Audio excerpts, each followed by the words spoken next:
કેન્દ્રીય જળશક્તિ મંત્રી સી.આર. પાટીલે નવી અમલમાં આવનારી જી રામજી યોજના મુદ્દે પત્રકાર પરિષદ યોજી હતી. રામજી યોજનામાં હવે 100 ને બદલે 125 દિવસની રોજગારી મળશે. 1 એપ્રિલથી અમલી બનનારી આ યોજનામાં વિવિધ લોકહિતના વિષયો જોડવામાં આવ્યા છે અને જળ સંચય માટે 32,000 કરોડની માતબર રકમ ફાળવી સેવાકીય કાર્યોને વેગ આપવાનું આયોજન કરાયું છે. સાથે જ તેમણે કોંગ્રેસ પર આકરા પ્રહાર કર્યા હતા. આજની પ્રેસ કોન્ફરન્સમાં આપણે ઉપસ્થિત સુરત શહેર ભારતીય જનતા પાર્ટીના અધ્યક્ષ શ્રી હરેશભાઈ પટેલ, સાંસદ શ્રી મુકેશભાઈ દલાલ, ધારાસભ્ય શ્રીમતી સંગીતાબેન, શ્રી અરવિંદભાઈ, શ્રી સંદીપભાઈ, શ્રી મનુભાઈ, મહામંત્રી શ્રી કિશોરભાઈ, પૂર્વ પ્રમુખ શ્રી નિરંજનભાઈ અને મિત્રો, આજે બીબીજી રામજી માટેની પ્રેસ કોન્ફરન્સ આજે બોલાવીને આપણી સમક્ષ કેટલા મુદ્દાઓ સ્પષ્ટ કરવા માટે અને આપણી જાણકારી આપવા માટેનો પ્રયત્ન કરીએ છીએ. માનનીય પ્રધાનમંત્રી શ્રી નરેન્દ્ર મોદી સાહેબની દીર્ઘદ્રષ્ટિ, એમના લાંબા સમય સુધીના આયોજનો દ્વારા લોકોની સુખાકારી માટેના એમના સબળ પ્રયત્નો અને એના માટેની અનેક યોજનાઓ એમના દ્વારા કરવામાં આવે છે. જ્યારે આપણે કહીએ છીએ કે 2047માં વિકસિત ભારત, આ કલ્પના માનનીય પ્રધાનમંત્રી શ્રી નરેન્દ્ર મોદી સાહેબે આખા દેશ સમક્ષ મૂકી છે અને એના માટે એમણે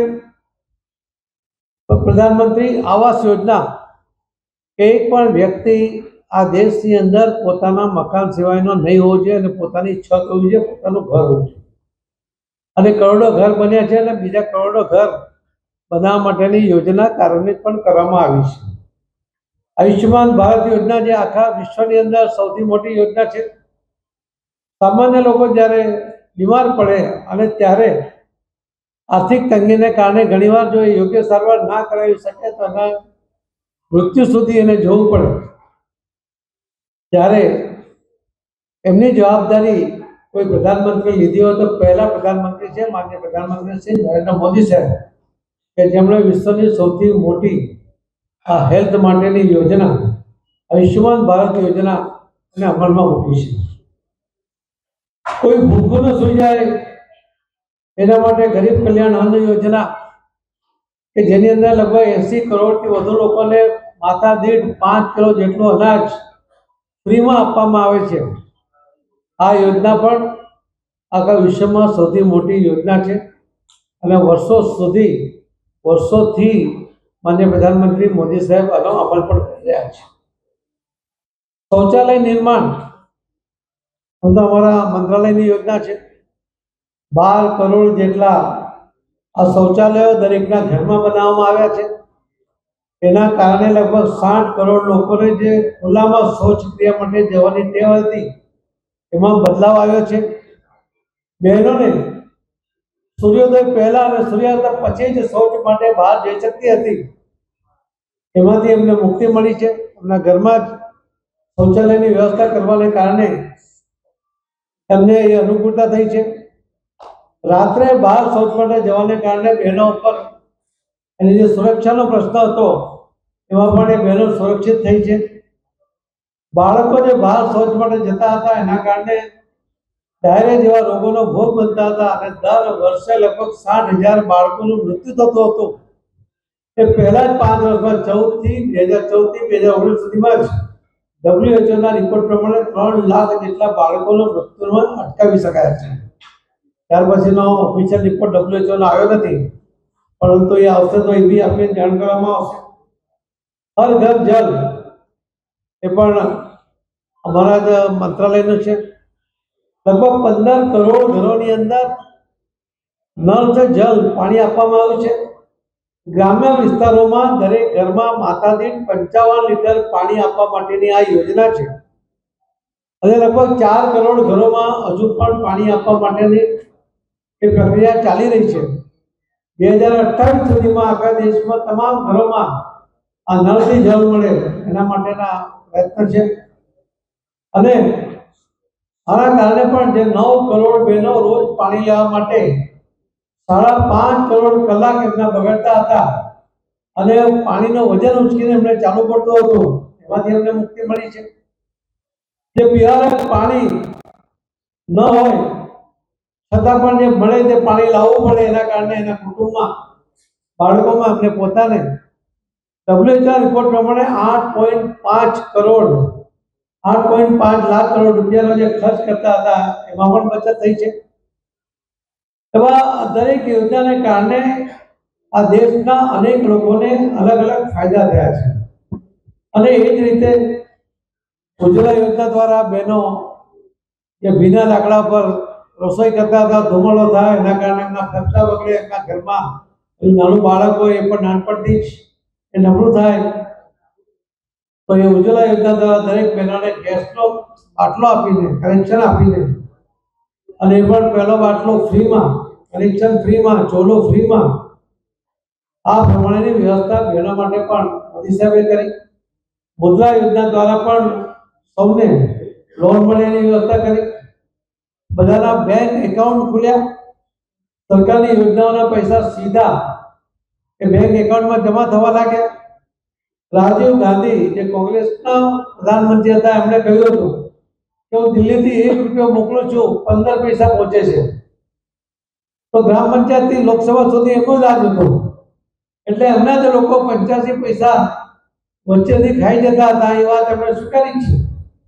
આજે પ્રધાનમંત્રી શ્રી નરેન્દ્ર મોદી સાહેબે આ બેંક એકાઉન્ટ બધાના ખોલાવીને એમાં એમના લાભાર્થી છે એમના એકાઉન્ટમાં સીધા પૈસા જમા થાય છે. કોઈ એમાં વચેટીઓ આવતો નથી, લાભાર્થીને પૂરા પૈસા મળે એવી વ્યવસ્થા પણ કરી છે. આ વિકસિત ભારત બનાવવા માટે આ બધું જરૂરી છે. ફક્ત વિકસિત ભારત શબ્દ બોલવાથી ભારત વિકસિત થઈ જતો નથી, પરંતુ ભારતમાં રહેનારા લોકોને કયા પ્રકારની સુવિધાઓ મળે છે એના પર વિકસિત ભારતની કલ્પનાને સાકાર કરવા માટે આ બધી યોજનાઓને મોદી સાહેબે જાહેર કરી અને એનો લાભ લોકો સુધી પહોંચાડવામાં સફળ રહ્યા છે. આ પણ બીબી રામજી આ યોજના કોંગ્રેસ કહે છે કે અમારી યોજના હતી. કોંગ્રેસ તો 80માં બધી જ યોજનાઓને ભેગી કરીને ઇન્દિરા ગાંધીએ રાષ્ટ્રીય જનકલ્યાણ યોજના નામ આપ્યું હતું. ત્યારે પણ એમાં કોઈ જગ્યાએ મહાત્મા ગાંધીજીનું નામ નહોતું. રાજીવ ગાંધીએ એને જવાહરલાલ નહેરુનું નામ આપીને આ યોજનાને આગળ ચલાવી હતી. 2005માં સોનિયા ગાંધી અને મનમોહનસિંહે મહાત્મા ગાંધીજીનું પહેલા નરેગા નામ આપ્યું હતું, ત્યારે પણ મહાત્મા નહોતું. ત્યાર પછી મનરેગા કરીને ગાંધીજીનું નામ એમણે ઉપયોગ કર્યો. ગાંધીજીના નામનો કોંગ્રેસે સતત વિરોધ જ કરતા રહ્યા છે. એમણે ક્યારે મહાત્મા ગાંધીજીને યોગ્ય ન્યાય મળે એનો પ્રયત્ન કર્યો જ નથી. ગાંધીજીના છેલ્લા શબ્દો હતા ઓ રામ, એ પણ કોંગ્રેસ સ્વીકારવા માટે તૈયાર નથી. કોંગ્રેસે એમના ફોટો સિવાય બીજો કશો જ ઉપયોગ પોતાના લાભ છે બીજો કશો જ એમનો ઉપયોગ થવા દીધો નથી. સ્વચ્છતાનો આગ્રહ ગાંધીજી કરતા હતા ત્યારે કોંગ્રેસે ક્યારેય સ્વચ્છતાની વાત પણ યાદ નથી કરી. જે માનનીય પ્રધાનમંત્રી મોદી સાહેબે આખા દેશને જાગૃત કરીને સ્વચ્છતા માટે આગળ લઈ ગયા. ખરા અર્થમાં મહાત્મા ગાંધીજીને શ્રદ્ધાંજલિ આપવાનો પ્રયત્ન કર્યો. છેલ્લા છેવાડાના માનવી સુધી સરકારની યોજનાનો લાભ મળવો જોઈએ એના માટે દરેક જણને અને ગરીબ લોકોને પણ લાભ મળવો જોઈએ. એટલા જ માટે દરેક લોકોને, ગરીબ લોકોને, જે 80 કરોડ લોકોને ફ્રીમાં 5 કિલો અનાજ માતાજીને આપવામાં આવે છે, એ યોજના પણ માનનીય પ્રધાનમંત્રી મોદી સાહેબે ગાંધીજીને જે કલ્પના હતી એને સાકાર કરવા માટે કરી છે.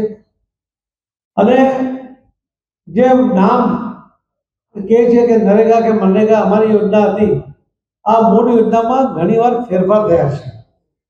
પરંતુ મનરેગા જે સમયમાં 2005ના સમયમાં જે કંઈ ગરીબોના કલ્યાણ અર્થે કરવાના નામે જે યોજના જાહેર થઈ એમાં ખૂબ મોટો ભ્રષ્ટાચાર થતો હતો. યોજનામાં છેડા ઘણા બધા હતા જેનો ઉપયોગ કોંગ્રેસીઓ પોતે કરતા હતા.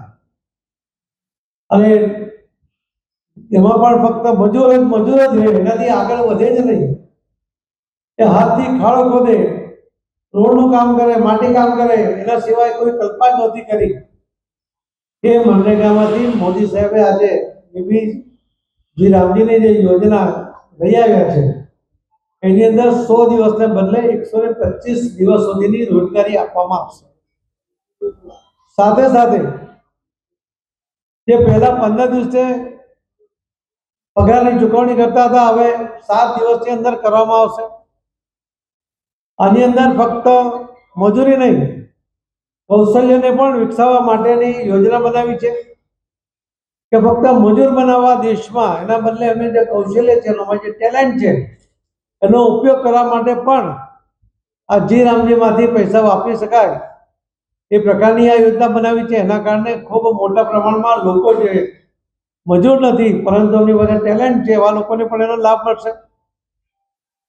આવી યોજનાઓ દ્વારા અમારી યોજના જે છે જળ સંચય જન ભાગીદારી અને જન આંદોલનમાં પરિવર્તિત કરવા માટેનો જે અમારો પ્રયત્ન છે, અને એમાં પણ માનનીય પ્રધાનમંત્રી મોદી સાહેબના આહવાનને કારણે લગભગ 10 મહિનાની અંદર 35 લાખ જેટલા સ્ટ્રક્ચર બન્યા છે. આ સ્ટ્રક્ચર એમાં ક્યારે સરકારનો એક પણ રૂપિયો વપરાયો નહોતો. ત્યાં મોદી સાહેબે આ વખતે મનરેગા નામ હતું ત્યારે પણ, અને હમણાં જી રામજી 1 એપ્રિલથી નામ બદલાય છે ત્યારે એમાં જે ડાર્ક ઝોન છે કે જ્યાં બિલકુલ 1200 ફૂટ સુધી પાણી છે એવાને મનરેગાના જિલ્લાના ફંડમાંથી 65% પૈસા ફરજિયાતપણે આ જળ સંચય માટે વાપરવા માટેની યોજના પણ બનાવી છે.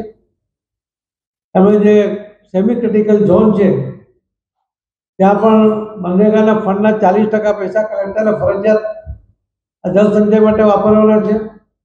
અને સામાન્ય જે જિલ્લાઓ છે ત્યાં પણ મનરેગાના કુલ ફંડમાંથી 30% પૈસા એ આ જળ સંચય માટે વાપરવા માટેની યોજના બનાવી છે. કુલ 88,000 કરોડનું જે બજેટ મનરેગાનું છે એમાંથી 32,000 કરોડ રૂપિયા એ માનનીય પ્રધાનમંત્રી મોદી સાહેબે એ જળ સંચય માટે ફાળવી આપ્યા છે.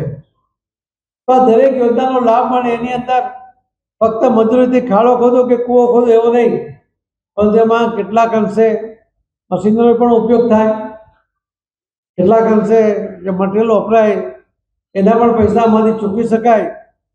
એ પ્રકારની વિવિધ વિષયોને જોડીને આ યોજના બનાવી છે. મજૂરો જ પેદા કરવાનો આમાં આશય નથી ફક્ત, પણ એના ટેલેન્ટનો પણ ઉપયોગ થાય. જળ સંચય દ્વારા દેશને પણ પાણીની જે કમી છે એ દૂર થાય. આવા વિવિધ પ્રકલ્પોને જોડીને આ જી રામજીની યોજના એ બનાવવામાં આવી છે. કોંગ્રેસ ક્યારે પણ લોકહિતના કામ માટે આગળ આવતી નથી. એની યોજનાઓ એમને પોતાના માટે જ હોય છે. મોદી સાહેબને દરેક યોજનાઓ એ સામાન્ય વ્યક્તિ સુધી પહોંચાડવા માટેનો એમનો પ્રયત્ન હોય છે.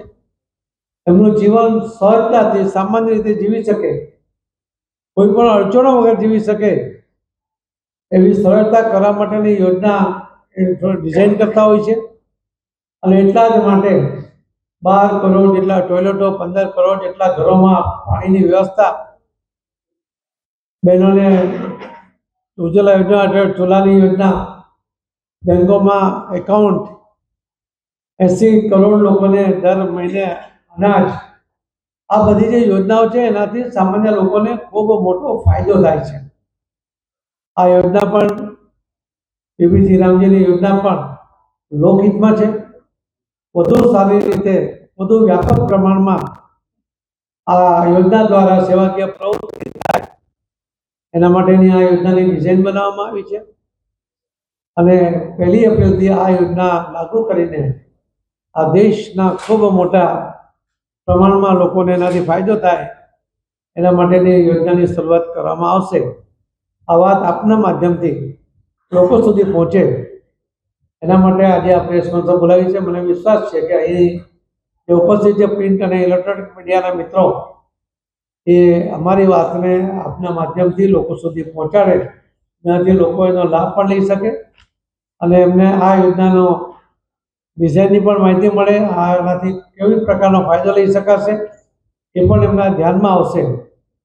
તો આપ સૌને વિનંતી છે કે આપના માધ્યમથી આ વાત લોકો સુધી પહોંચાડો. આપનો કોઈ પ્રશ્ન હોય તો હું જવાબ આપી દઉં છું. वीबी रामजी की योजना डिक्लेयर की गई है। मनरेगा की योजना और जी राम जी की योजना के अंदर बहुत बड़ा फर्क है। मनरेगा की योजना का नाम भी पहले इंदिरा गांधी जी ने बदला था, उसके बाद राजीव गांधी जी ने जवाहरलाल नेहरू के साथ उसका नाम जोड़ा था। सोनिया गांधी और मनमोहन जी ने 2005 में नरेगा का नाम दिया हुआ था, बाद में उन्होंने मनरेगा कर दिया। मनरेगा की ये योजना मजदूर पैदा करने के लिए बनाई गई थी, ऐसा लगता है। हमारा देश में जो टैलेंट है उसका ध्यान नहीं रखा गया, सिर्फ खड्डा खोदना, माटी काम करना, उसी को उधर समावित किया गया था। और इस योजना के कारण बहुत बड़ा भ्रष्टाचार कांग्रेस के समय में भी हुआ था, और इसीलिए इस योजना को आज के समय के साथ जोड़ते हुए हमारे देश में जो युवाओं में टैलेंट है, जो कौशल्य है, उनको भी इसका फायदा मिले, इसी तरह का यहाँ पर चेंज किया गया है। जो योजना पहले सिर्फ 35,000 करोड़ की थी, माननीय प्रधानमंत्री श्री नरेंद्र मोदी साहब ने इस योजना को 95,000 करोड़ उन्होंने इसके अंदर आवंटित किए हैं। पहले 3 गुनी बड़ी योजना बनाई है, सभी लोगों को उसका लाभ मिले उसकी कोशिश की गई है। 2047 विकसित भारत के लिए जो उन्होंने अलग अलग योजना बनाई, तो सबको अपना घर मिले, आयुष्मान योजना का लाभ मिले, उनको उज्ज्वला योजना को बहनों को गैस का कनेक्शन मिले, सभी लोगों का बैंक अकाउंट खुले, हर घर में टॉयलेट की व्यवस्था हो, हर घर में नल से जल मिले। इसी तरह ये योजना के द्वारा ही विकसित भारत तक पहुंचने के लिए ये जी राम जी की योजना बनाई गई है, और उसका बहुत बड़ा फायदा लोगों को मिलेगा। कांग्रेस ने कभी महात्मा गांधी जी को न्याय नहीं दिया, सम्मान नहीं दिया, फोटो तक उसको सीमित रखा था। महात्मा गांधी जी का स्वच्छता का आग्रह था। माननीय प्रधानमंत्री मोदी साहब ने पूरे देश में स्वच्छता को सत्याग्रह के रूप में आगे लेके गए। माननीय प्रधानमंत्री मोदी साहब ने जो गांधी जी का आग्रह था, गरीबों को लाभ मिलना चाहिए, 80 करोड़ लोगों को फ्री में अनाज मिल रहा है, तो गांधी जी के विचारों को सार्थक करने का प्रयत्न, उसके द्वारा लाभ देने का प्रयत्न माननीय प्रधानमंत्री मोदी साहब ने किया है। जी राम जी की योजना विकसित भारत 2047 तक पहुंचने के लिए बहुत बड़ा फायदा करेगी, लोगों को उससे बहुत बड़ा फायदा होगा, और हमारा देश विकसित भारत बनेगा। उसमें भी बीबी जी राम जी का बहुत बड़ा योगदान रहेगा, ऐसा मुझे विश्वास है।